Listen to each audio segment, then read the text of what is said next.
예, 인사하겠습니다. 잘 오셨습니다.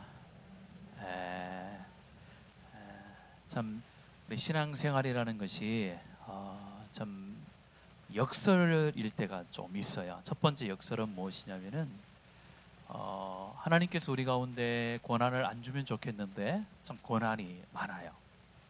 그런데 또 권한 가운데 하나님을 만나게 하시는 하나님의 놀라운 능력이 있는데, 또 하나의 역설은 뭐냐면은 이 사람들이 살면서 권한이 많으면은 하나님께서 뭘 하라고 하셨죠? 그렇죠. 그러니까 시대가 어려워질수록 믿는 사람들이 하나님의 말씀에 따라서 기도를 해야 되는데 시대가 반대로 가요. 그래서 어려우면요, 교회가 더 기도하는 사람이 많아질 것처럼 보이지만은 실제로 그렇지는 않아요. 그게 참 사람이 가지고 있는 악한 본성인 것 같아요. 그래서 우리가 매주 기도의 자리를 지키고 또 매일 기도의 자리를 지키는 것이 굉장히 중요합니다. 그래서 하나님께서는 열정도 굉장히 중요하게 여기지만은 열정과 함께 인내라는 것을 굉장히 더 중요하게 여길 때가 있어요. 그래서 하나님께서 헌신자라고 할 때에 그 헌신이라는 뜻 가운데는 무엇이냐면은 변함이 없다라는 거예요. 그러니까 충성한다라는 것은 변함이 없다라는 거거든요. 그래서 우리가 충성된 자다라고 할 때는 뭐냐면은 내가 있어야 될 자리를 내가 잘 지킨다. 언제나 그곳에 가면은 그곳에 그 사람이 있다. 그걸 충성되다 이렇게 표현을 하는 거거든요. 그래서 여러분들이 이 교회 안에서도 나중에 우리도 이제 뭐 직분자들을 뭐 세우고 이렇게 하실 거잖아요. 그때 꼭 기억해야 될 것은 내가 아는 사람이니까 찍어주면 안 돼요. 그 사람이 그 자리에 항상 있는가, 그걸 잘 보셔야 돼요. 만약에 목사를 여러분들이 뽑는데 목사가 항상 그 자리에 있어야 되는데 없어. 그러면 그 목사님을 여러분들이 선택할 수 있겠어요? 마찬가지. 교회에서 어떤 직분을 만든다라는 것, 충성되다라는 것은 그 사람이 항상 그 자리에 있느냐 없느냐를 잘 살펴봐요. 그 사람이 상황이 좋을 때, 그 사람의 상황이 안 좋을 때, 그 상황에 따라서 있고 없고가 아니라 상황이 어렵고 힘들어도 항상 그 자리를 지키는 사람이 교회에 충성된 자다. 여러분 그렇게 보시면 돼요. 다른 게 여러 가지 있을 수 있어요. 능력도 있고 재력도 있을 수 있고 뭐 여러 가지 있겠지만은 그런 거는 다 부차적인 거고, 하나님이 원하시는 것은 하나님의 말씀에 따라 항상 있어야 될 곳에 있는 것, 그것을 충성이라고 여겨 주시거든요. 그래서 여러분들이 이제 연말이 되면은 이런 충성이 흐트러질 때가 참 많아요. 이 자리를 떠나고 싶다, 이런 분들이 굉장히 많거든요. 그렇지 마시고 여러분들이 그 자리를 잘 지키는 것이 하나님께서 주신 충성의 자리다, 귀한 자리다라고 여러분 생각하시면 되겠습니다. 오늘 말씀을 통해서 함께 또 살펴볼 오늘 말씀의 제목만 들어도 금방 여러분들이 이해되는 말씀이에요. 뭡니까? 약자들의 친구가 되어주라. 오늘 두 가지의 어떤 사건이 나오는데 이 두 가지의 핵심적인 하나님의 예수님의 의도하심의 말씀이 뭐냐면 약한 자들의 친구가 되어주는 말씀이 오늘 이 말씀의 두 사건의 핵심 요지라는 것을 기억하며 오늘 말씀을 들었으면 좋겠습니다. 오늘 이 말씀은 교회가 이 땅을 살아가면서, 성도가 이 땅에 살아가면서 지켜야 될 질서의 대원칙, 제가 저번 주에도 말씀을 드렸습니다마는 예수님께서 제자들을 데리고 다니면서 한쪽으로는 메시아됨을 가르쳐 주셨어요. 기적과 역사를 통해서 예수님께서 진짜 메시아구나, 구약에 증거되어진, 구약에 예언되어지는 메시아나구나를 계속해서 강조도 하지만은 또 그 한 면에서는 뭘 계속해서 강조하고 있습니까? 지금 가치, 그러니까 성도로 하나님의 백성으로서 가치 있는 삶이 어떤 삶인가를 굉장히 구체적으로 하나하나씩 가르쳐주고 있는 그런 본문이 이어지고 있습니다. 그래서 오늘도 마찬가지예요.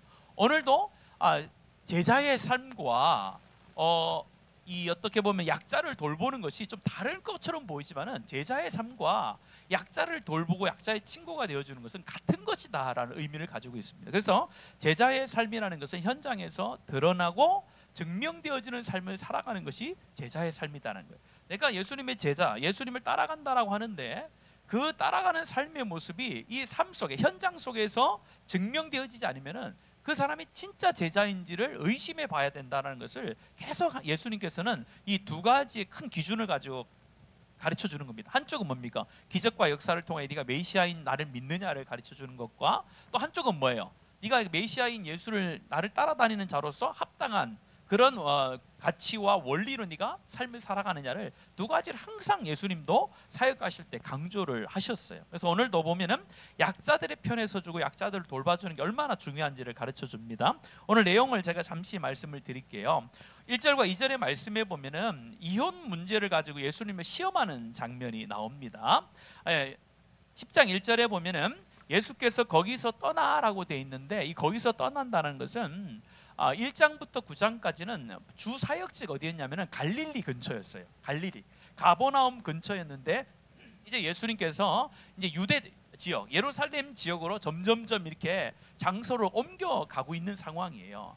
그러면서 제자들과 함께 지금 어디 지역에 이르느냐면은 베레아라는 지역에 이르렀던 거예요. 오늘 베레아라고 이름 나오지 않지만은 그 지역이 베레아 지역인데, 베레아 지역을 통치하는 그때의 분봉왕이 누구였냐면은 우리가 잘 아는 헤롯 안티파스라는 사람이에요. 그 헤롯 안티파스라는 사람이 누구를 죽입니까? 세례 요한을 죽여요. 왜 세례 요한을 죽이냐면은 그의 동생의 아내였습니다. 그의 동생의 아내였던 그 여인을 사랑해가지고 그 여인을 자기가 데리고 온단 말이에요. 데리고 옴을 통해서 어떻게 되냐면은 세례 요한이 그건 잘못된 겁니다 라고 이야기를 했더니 어떻게 하면 나중에 그 세례 요한의 목을 치게 되죠. 그런 사건이 있었던 것을 여러분 기억하고 그곳에 갔는데 그곳에 있는 바리새인들이 물어보는 거예요. 예수님한테 뭘 물어봅니까? 2절입니다. 2절 같이 한번 읽겠습니다. 시작.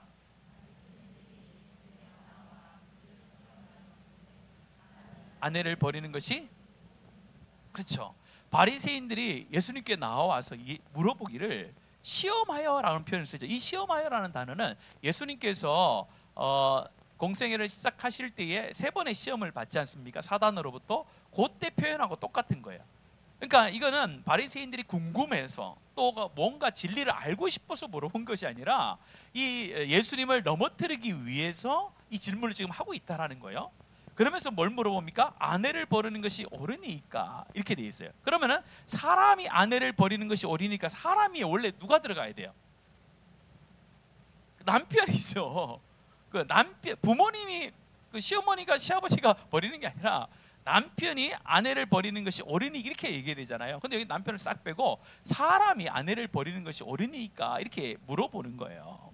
자, 물어볼 때에 의도한 게 있었죠. 2가지예요. 보통 성경에 보면은 예수님을 굉장히 난처했던 질문이 몇 가지가 나오는데, 그 첫 번째가 보통 이 동전을 가져와서 이 동전의 세금을 누구한테 내야 됩니까? 이렇게 물어봐요. 당신이 왕이라고 하는데 왕에게 세금을 내야 됩니까? 이렇게 물어봐요. 그러면은 왕인 당신에게 세금을 내면은 그 당시 어떻게 해요? 그 당시에 로마의 왕에게 세금을 안 내면은 걸리잖아요. 그래서 예수님께서 뭐라고 합니까? 그 동전에 있는 걸 한번 봐봐라.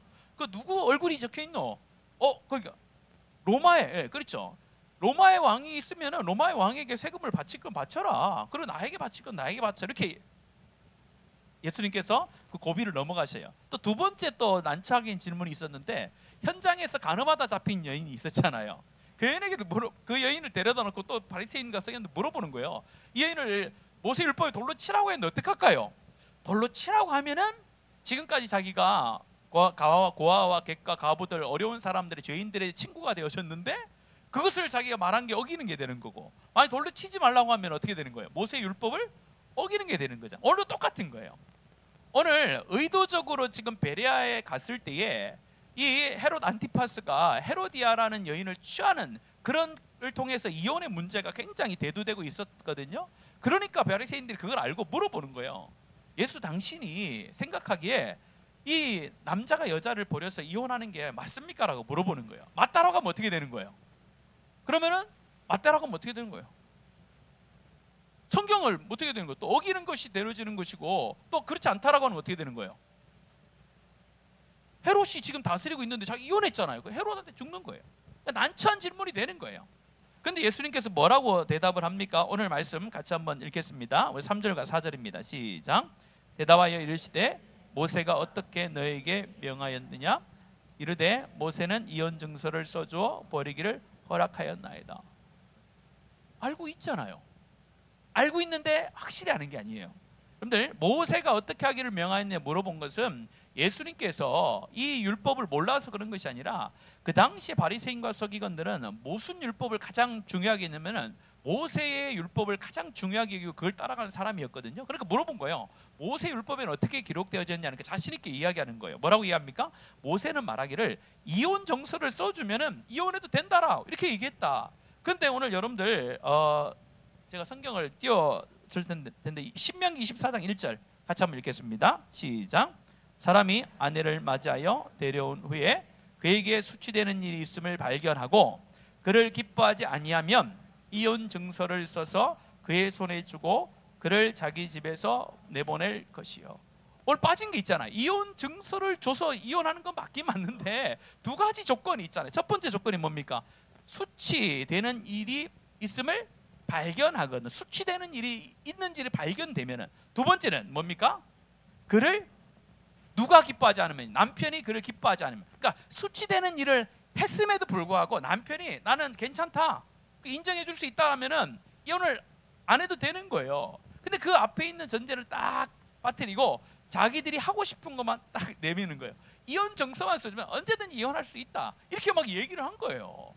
그래가지고 사람들이 다 이혼을 시켜버린 거예요. 근데 여기서도 문제가 있었던 것이, 여러분들 뭐 철학은 아닙니다만은 그 당시에 삼마이 학파가 있고 힐렐 학파가 있는데, 이 삼마이 학파는 보수적인 거예요. 그래서 성적인 부도덕함을 제외하고는 절대로 이혼하면 안 된다. 이 유대인들 중에서도 절대로 안 된다라고 그런 주의가 있었고, 또 힐렐 학파는 여기서 아마 이혼을 당할 분들이 굉장히 많은데, 옛 문헌에 보면요 뭐가 있냐면은 저녁 식사를 망치는 행위. 그러니까 저녁을 뭐 했는데 우리로 말하면은 밥을 태웠어요. 그럼 바로 이혼입니다. 그리고 아내보다 더 매력적인 여인이 딱 보였어요. 그러면요 그 여인을 택하고 그 전에 였던 여인을 해도 된다 이렇게 했어요. 그리고 문헌에 보면요 뚱뚱해도요 아니 그렇게 적혀 있더라고요. 그러니까 똑같은 율법인데도 이 그 힐렐 학파하고 삼마이 학파가 달랐던 거예요. 유대인들 중에서 달랐어요.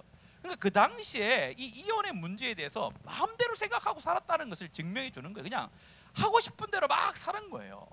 그런데 그 근거를 어디 두는 거예요? 모세가 이혼 증서만 써주면 된다라고 했지 않느냐. 그러니까 이혼 증서만 써주면 어떠한 이유가 되든지 이혼하면 된다라고 막 이렇게 얘기한 거예요. 그런데 오늘 말씀에서 이야기를 합니다. 오늘 그 근본적인 얘기를 하세요. 굉장히 중요한 말씀인데 6절부터 9절을 같이 한번 읽습니다. 6절부터 9절입니다. 시작. 창조 때부터 사람을 남자와 여자로 지으셨으니 이러므로 사람이 그 부모를 떠나서 그 둘이 한 몸이 될지라. 그런즉 이제 둘이 아니요 한 몸이니 그러므로 하나님이 짝지어 주신 것을 사람이 나누지 못할지니라 하시니라. 아멘. 원래 하나님께서 창조하실 때의 목적은 뭐예요? 남자가 혼자 있는 것이 좋지 아니하니 하나님께서 하와를 만들어서 둘이 한 몸을 이루어서 서로 어떻게 해요? 서로 보완해 주면서 살아가게 하는 게 그게 아름다운 가정이다, 아름다운 삶이다라는 것을 해서 뭐라고 합니까? 절대로 하나님께서 짝져준 것을 너희들이 나누는 것에 이런 목적을 두거나 나누면 안 된다는 것을 가르쳐 주고 있습니다. 근데 모세는 왜 그걸 갖다가 하라고 한 거예요? 사람의 완악함 때문에 그렇다라는 거예요. 이게 중요한 거예요. 원래 하나님의 뜻은 그렇게 하면 절대 안 됐던 거예요. 근데 그 당시 어떤 일이 있었습니까? 마음대로 이혼을 해버린 거예요. 그냥 이혼을 한 게 아니죠. 그 당시에는 나중에 나옵니다만은 로마 시대가 와서 여자가 남자하고 이렇게 이야기를 해서 이혼을 했지, 로마 시대가 되기 전까지는, 로마의 통치를 받기 전까지 유대인들은요 여자가 남자를 이렇게 찬다든지 이혼을 통보하는 거 없었습니다. 무조건 남자가 여자를 버릴 수 있었어요. 여자가 남자를 버릴 수가 없는 사람이었어요. 그런데 오늘 말씀에서 얘기하는 것은 이스라엘 백성들이 이 율법을 잘못 이용해 가지고 자기들이 마음대로 이혼하니까 어떻게 됩니까? 이혼 증서만 써주고 이혼을 당한 여인들이 얼마나 많았겠어요. 그 당시에 가장 열악하고 어려운 삶을 살아가는 사람들이 누가 있었습니까? 객가, 고아와 과부잖아요.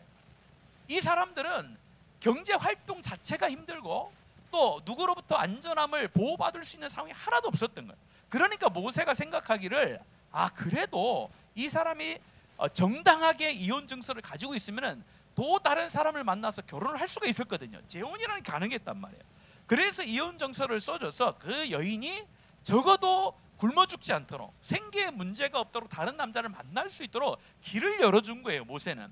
근데 그걸 잘못 이용해가지고 자기가 하고 싶은 욕심대로 다 하고 살았던 것이 바로 그 당시에 이스라엘 백성들이고 오늘 바리새인들이 물어보는 그겁니다. 그래서 오늘 말씀의 어떻게 핵심은 과부가 되어지는 그런 사람들을 잘 돌봐주고 그런 사람들을 위해야 되는 것을 첫 번째로 강조하는 것이고, 두 번째는 우리가 읽었던 6절부터 9절에 있는 것처럼 그런 일이 발생하기 전에 뭘 하지 말라는 거예요. 하나님께서 짝져준 그 남자와 여자의 관계를 지키는 데 있어서 너희들이 최선을 다하라고 말씀을 하는 겁니다. 오늘 이 시대에 우리 교회 안에서도 혼자 사시는 분들 굉장히 많습니다. 오늘 이 시대에 교회 가서 뭐 이혼을 해야 되느냐 안 해야 되느냐 그걸 가지고 가하냐 부하냐 이렇게 얘기할 수 없는 상황이 굉장히 많아요. 왜냐하면은 피해자일 수도 있고 또 어떻게 보면 가해자일 수 있고 여러 가지 상황이 복잡한 상황 가운데 있어서 교회 안에서도 누구의 한 사람을 놓고 그 사람이 잘 됐느냐 못 됐느냐 이렇게 평가는 하지 않습니다. 그러나 중요한 것은 하나님께서 명령하신 이 부부로서의 언약을 지키는 것은 뭐하다고요? 하나님이 기뻐하시는 것이다라는 것은 명확한 거예요. 그거는 시대가 아무리 흘러도 어떠한 상황이 있어도 그것을 지키는 데 있어서 자기가 애를 많이 써야 되는 것이 합당한 것이지, 그렇지 않고 오늘 이 시대에 똑같잖아요. 오늘 이 시대가 이 당시에 유대인들이 가지고 있었던 흐름하고 똑같은 상황이에요. 명분만 있으면은 뭔가 우리가 남에게 뭔가 제시할 것만 있으면 우리는 뭐 어떻게 된다요? 그냥 헤어져도 된다는 생각을 굉장히 많이 하고 있는 게 오늘 이 시대의 흐름이라는 거예요. 그래서 우리가 하나님의 말씀이라는 것은 누누이 강조합니다만은 글 속에 있는 어떤 말씀으로 들으면요 삶의 변화가 하나도 없어요. 그래서 지금 계속해서 우리가 저도 이제 계속 결혼식 가서 주례들 쓰고 있는데 강조하는 게 있어요. 뭐냐면은 오늘 TV라든지 아니 EBS에서도 방송을 많이 하더라고요. 한번 보시면요 혼자 사는 것이 굉장히 뭐 좋은 걸로 이렇게 비춰지는 것도 많고, 또 둘이 사는데 뭘 안 해요. 둘이 사는데 뭘 안 해요. 그건 좀 이따가 그건 좀 이따. 둘이 사는데 뭘 안 해요. 결혼을 안 해요. 여러분들 요즘에는요 같이 살면요 결혼을 안 한다는 것은 법적으로 결혼을 안 한다는 거예요. 같이 사는 거 뭡니까? 구청 가면 뭘 해야 돼요? 혼인신고를 안 해요. 그런 사람들이 헤어지는 경우가 얼마나 많은지 모른답니다. 왜냐하면 귀찮다는 거예요. 혼인신고하고 헤어지면 귀찮으니까 안 하고 살자는 거예요. 그리고 나중에 한 1년 살다 안 되면 그냥, 여러분 그런 게 없는 것 같죠? 우린 여기 너무 좋은 동네 살아요.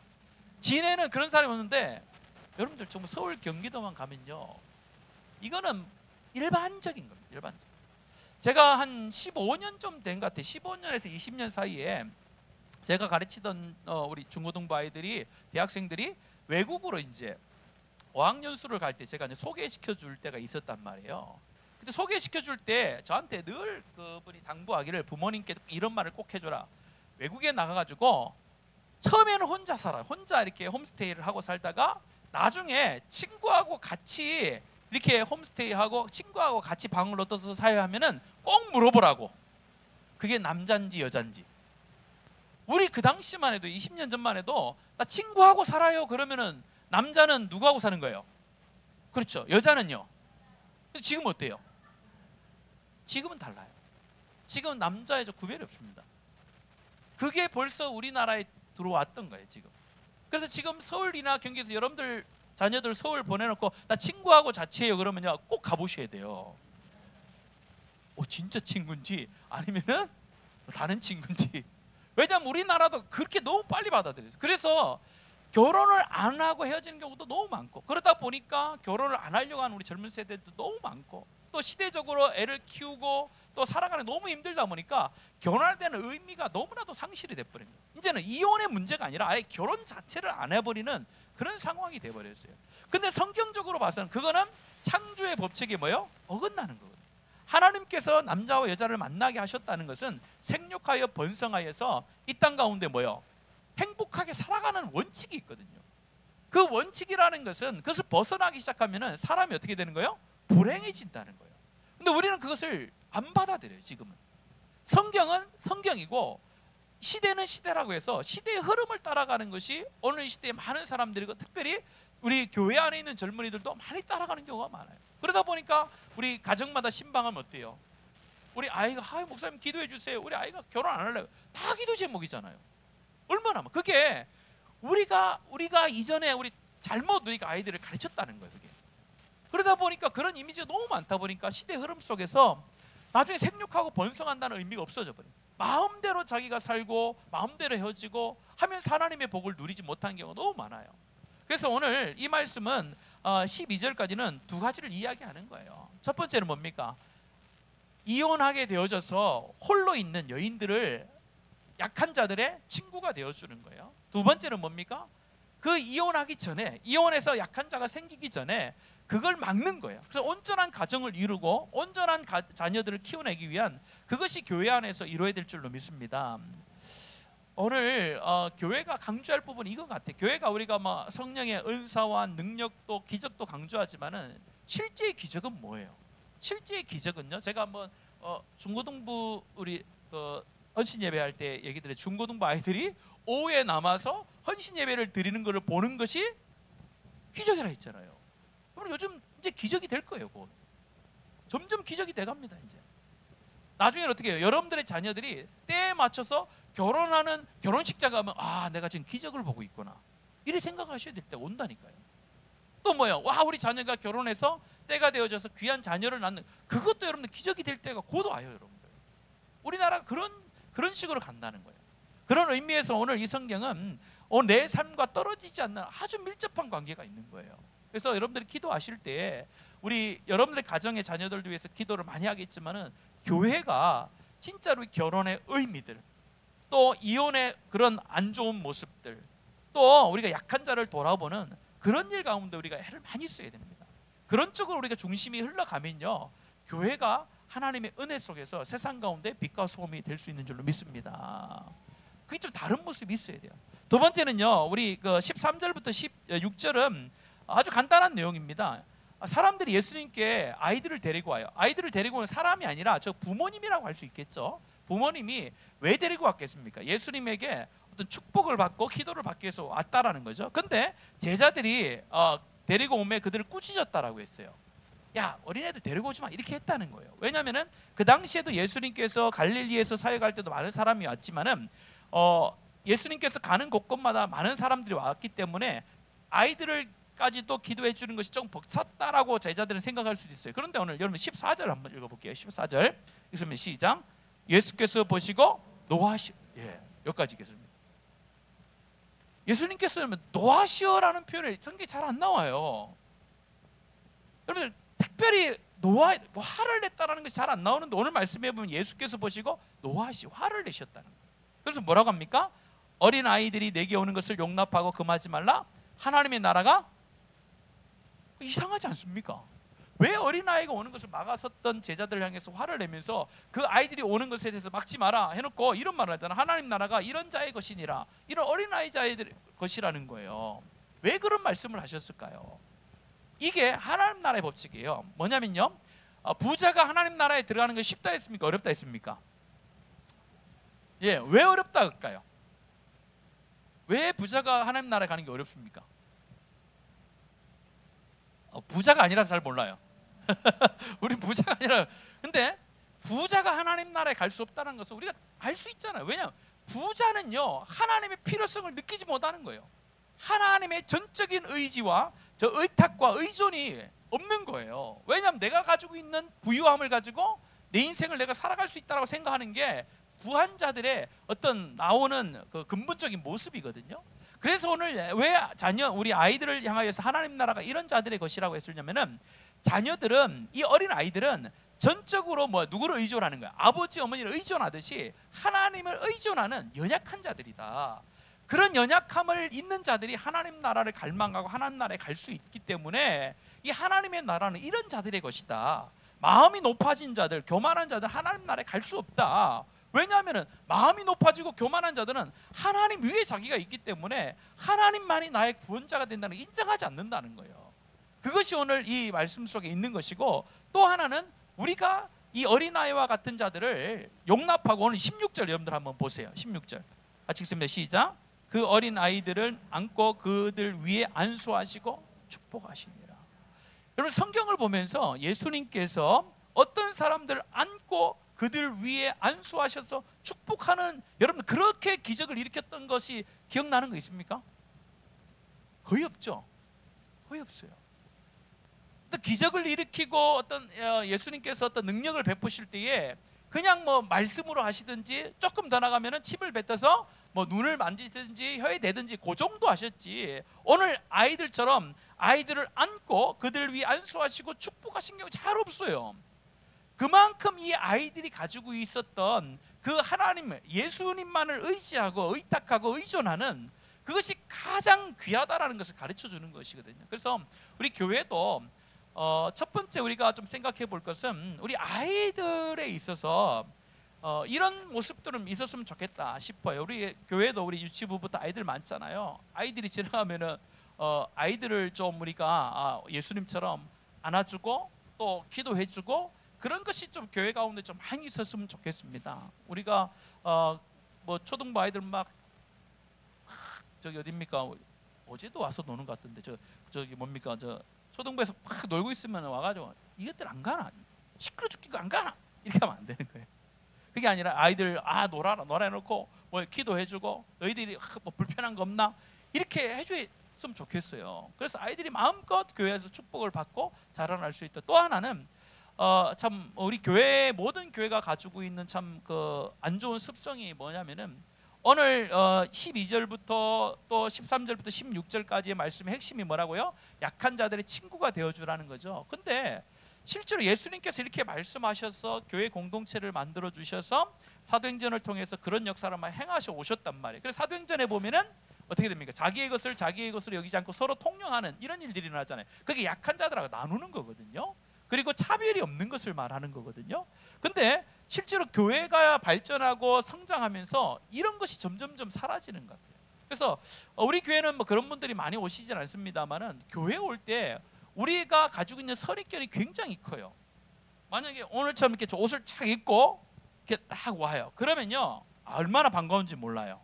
야, 저분 새로 오셨네. 근데 만약입니다만은 좀 남루한 옷을 입고 우리가 봤을 때 저 사람 오면은 불편한데 이런 사람이 올 수도 있어요, 교회에. 왜냐하면 그 사람도 하나님을 향한 마음이 있을 수 있어요. 왔을 때 우리가 대하는 태도가 같아야 되잖아요. 어떻게 보면 그런 사람들이 훨씬 더 우리의 관심이 되어지고 그 사람들 더 도와줘야 되잖아요. 근데 우리의 마음이, 우리의 눈이, 우리의 시선이 그렇지 않을 때가 상당히 있다라는 거예요. 왠지 능력이 있고 재력이 있고 좀 젠틀하고 하면은 저 사람 우리 교인이 되었으면 참 좋겠다라는 이런 마음이 있지만은 또 반대로 우리의 손이 많이 가거나 우리의 손을 많이 좀 필요로 하는 사람들이 왔을 때는 우리가 뭐요?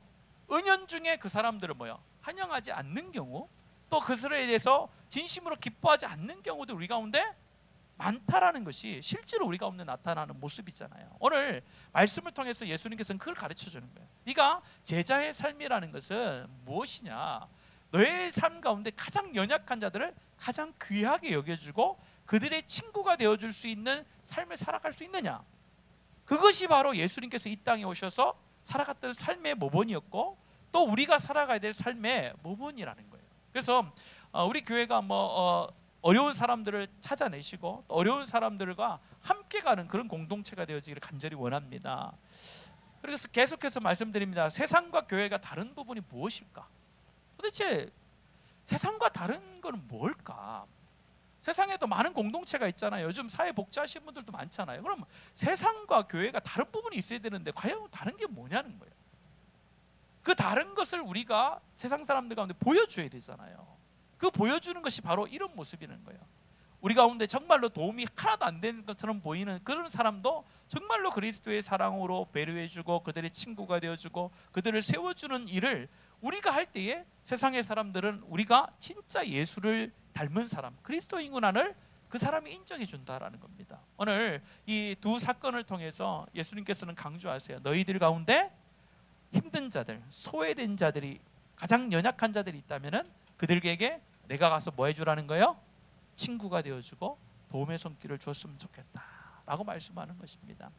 추수감사절을 맞아서 여러분들 삶을 살펴보면 불평거리도 참 많이 있겠지만은 또 살펴보면요 감사할 것이 참 많습니다. 그래서 이 시간에 우리 감사하는 기도도 올렸으면 좋겠고, 또 오늘 말씀에 기초하여서 내 삶 가운데 좀 나하고 수준이 맞는 사람하고만 내가 지내려고 하는 그런 교만함들이 있잖아요.